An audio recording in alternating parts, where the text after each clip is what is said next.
Hello guys! For today's video, magluluto tayo ng pansit siomai with egg.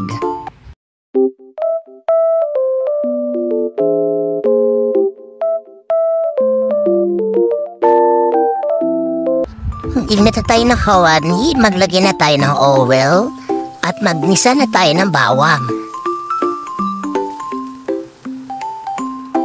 Pag medyo brown ang ating bawang, isunod na natin ang ating sibuyas. Igisa lang natin ito na mga ilang minuto.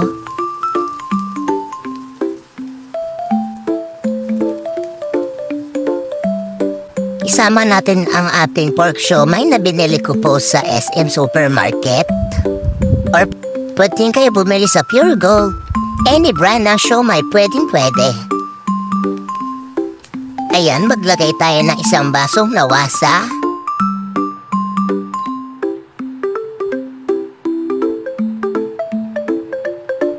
At maglagay tayo ng isang nor pork cubes. Haluin natin ito hanggang sa matunaw. Maglalagay tayo ng seaweed or myeokguk sa Korea. Ito ay ginagamit sa Korean birthday soup tradition. Ang myeokguk ay rich in iodine, iron, and calcium at pampababa ng kolesterol. Itong ginawa kong ulam ay version ko lamang. Ilagyan na natin ang ating pansit bihon.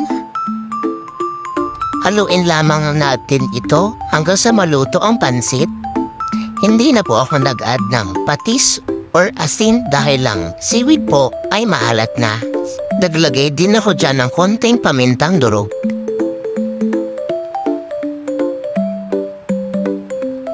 Takpan muna natin ito ng mga 3 minutes.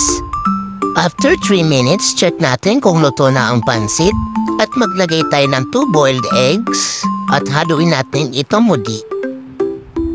Niluto ko ito ng mga 15 minutes. Bukod pa yung pagprito ko ng mga siomai at pagpakulo ng 2 eggs.